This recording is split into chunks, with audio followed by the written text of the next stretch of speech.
Estimados estudiantes, nos encontramos nuevamente para revisar los conceptos de elementos verbales, paraverbales y no verbales.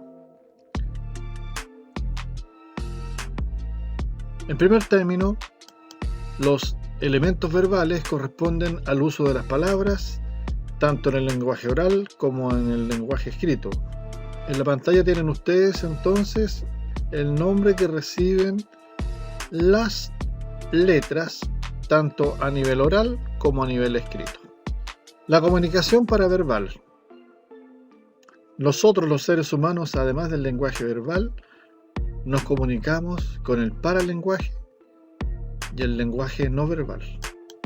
Cuando hablamos de paralenguaje, hablamos de un tipo de comunicación que tiene que ver con sonidos y entonaciones que emitimos con nuestra voz, que le dan cierto sentido o intención a nuestro mensaje y le aportan una mayor expresividad, tanto significativa como específica.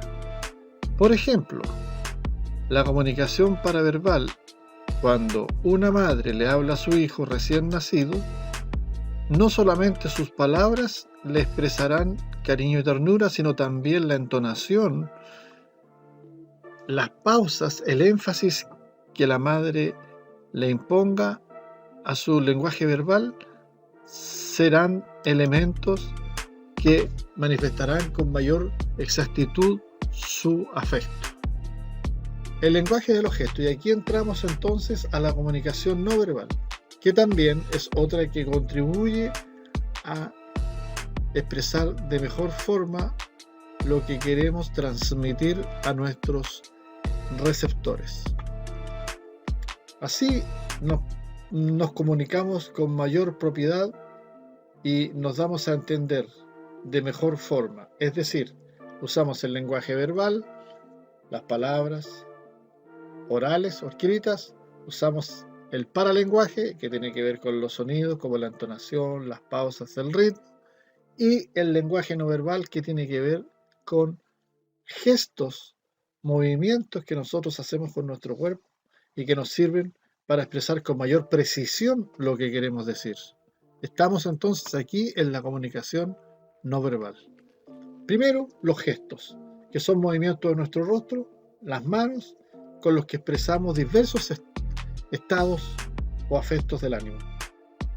Si estamos enojados, nuestro rostro adquirirá una expresión distinta a si estamos contentos o estamos enfadados o algo no nos causa gracia.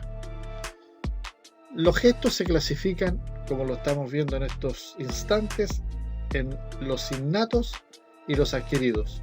Los innatos recogen los ademanes y movimientos de todos los seres humanos sin importar su origen cultural o social.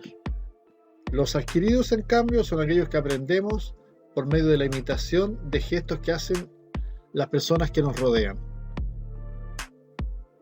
Los gestos innatos reaccionamos todos de la misma forma, por ejemplo, cuando estamos tristes, cuando estamos felices, cuando sentimos miedo, cuando se apodera de nosotros la ira, el asombro, etc. Levantamos las cejas, por ejemplo, y ponemos los labios en O para expresar sorpresa. Fruncimos el entrecejo cuando algo nos preocupa.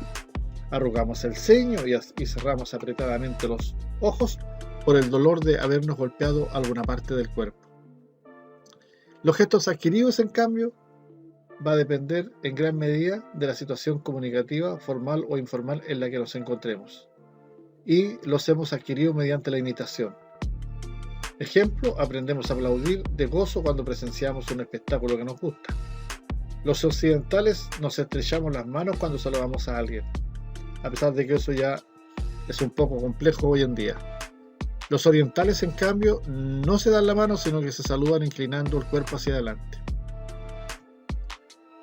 Dentro de la comunicación no verbal también, aparte de la anterior, está la comunicación prosémica, que tiene que ver con la ubicación de los espacios, las distancias entre quien habla y los interlocutores o receptores. Hay la distancia social, la distancia personal, la distancia íntima, dependiendo todo naturalmente de la situación comunicativa. Por ejemplo, en una conferencia, siempre los expositores están al frente del auditorio y a una distancia razonable. Sin embargo, cuando estamos entre amigos, es posible una mayor proximidad entre los interlocutores. Aunque ahora hay que respetar las distancias por la situación que estamos viviendo en todo el planeta. Y tenemos la comunicación icónica, que está dentro de la comunicación no verbal, que tiene que ver con que los mensajes son entregados a través de una imagen o dibujo, como ustedes pueden observar en estos instantes. El semáforo, tenemos deténgase, tenemos un automóvil que está zigzagueando, significa que hay curva, que hay problemas en la carretera, puede haber pavimento resbaladizo, personas trabajando, etcétera, etcétera.